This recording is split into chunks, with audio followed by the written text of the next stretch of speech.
নমস্কাৰ পলিটিক্যাল বাৰ্তালৈ স্বাগতম জনাইছো আৰু ষ্টুডিঅ'ৰ মজিয়াত মই গাছুদ্দিন আহমেদ সমাগত পঞ্চায়ত নিৰ্বাচনক লৈ প্ৰাৰ্থিত্ব প্ৰত্যাশীৰ মাজত বিশেষভাৱে তৎপৰতা বৃদ্ধি হোৱা পৰিলক্ষিত হৈছে। প্ৰাৰ্থিত্ব প্ৰত্যাশীসকলে তেখেতসকলে নিজ নিজ জিলা পৰিষদৰ অঞ্চলসমূহত তেখেতসকলে প্ৰচাৰ অভিযান তেখেতসকলে গ্ৰহণ কৰা পৰিলক্ষিত হৈছে। সমান্তৰালকৈ শিলচৰ জিলা পৰিষদৰ প্ৰাৰ্থিত্বৰ দৌৰত বিশেষভাৱে নাম চৰ্চিত হৈ আছে এই মুহূৰ্তত ইউসুফ বৰভূৰাৰ সৈতে। গতিকে আমি ইউসুফ বৰভূৰাৰ সৈতে আমি ফোনযোগে আমি সংযুক্ত হৈছোঁ। তেখেতৰ যেহেতু তেখেতৰ নাম বিশেষভাৱে চৰ্চিত হৈছে এই সম্পৰ্কে বিস্তৃতভাৱে আলোচনা কৰিবলৈ আমি এই মুহূৰ্তত ফোনযোগে সংযুক্ত হৈছোঁ ইউসুফ বৰভূৰাৰ সৈতে। ডাঙৰীয়া আপোনাক স্বাগতম জনাইছোঁ আমাৰ অনুষ্ঠানলৈ। হয় বৰভূৰা ডাঙৰীয়া, আপুনি যিহেতু শিলচৰ জিলা পৰিষদৰ আপোনাৰ নামটো বিশেষভাৱে চৰ্চিত হৈছে নিৰ্বাচনত অৱতীৰ্ণৰ বাবে, প্ৰথম প্ৰতিক্ৰিয়া। এজিপি দলৰ পৰা মই মিত্ৰজোঁটত ট্ৰাই কৰি আছো। হয় মানে মোৰ তাত মানে হেৰি ট্ৰাই কৰি আছো, বিজেপি আৰু এজিপি মিলি খেলিব পাৰে। হয় বৰ্তমান শাসন পক্ষত যাতে এই বিঘাটো বঢ়াব পাৰো এনেকুৱা ট্ৰাই কৰি আছো।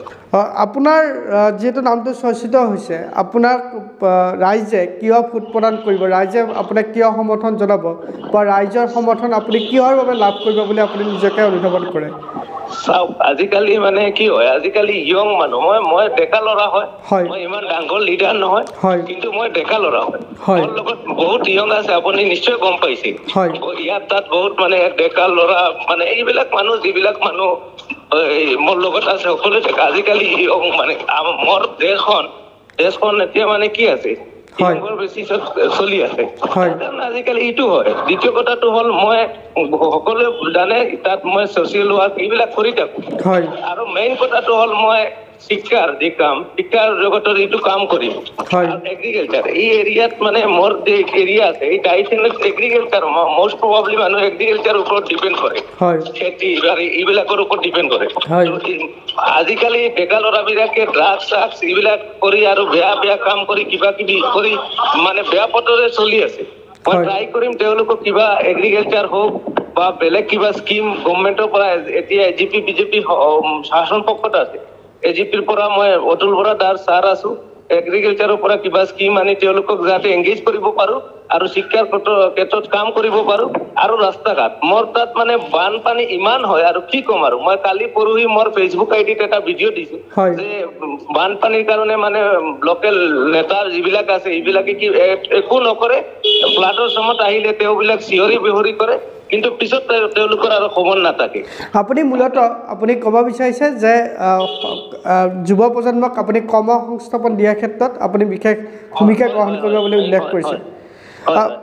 মোৰ পৰৱৰ্তী প্ৰশ্নটো হৈছে যে আপোনাৰ অঞ্চলটিত প্ৰধান সমস্যা এই মুহূৰ্তত আপোনাৰ দৃষ্টিত কোনটো হ'ব? বানপানী সমস্যা। হয়, ধন্যবাদ জ্ঞাপন কৰিছোঁ বৰভূৰা ডাঙৰীয়া, আপুনি আমাক এইখিনি সময় প্ৰদান কৰাৰ বাবে। ঠিক আছে, থেংক ইউ। শিলচৰ জিলা পৰিষদৰ চৰ্চিত প্ৰাৰ্থী ইউসুফ বৰভূৰা, তেখেতৰ নামটো বিশেষভাৱে চৰ্চিত হৈ আছে। তেখেতে জয়ী হ'লে তেখেতৰ অঞ্চলসমূহত যিবোৰ প্ৰধান সমস্যা এই সমস্যাসমূহ সমাধানৰ বাবে ৰাইজক আশ্বাস প্ৰদান কৰিলে আৰু ৰাইজে নিৰ্বাচনত মূল ভূমিকা গ্ৰহণ কৰিব। ইউসুফ আলীক জয়যুক্ত কৰে নে নকৰে সেই ভূমিকা গ্ৰহণ কৰিব ৰাইজে।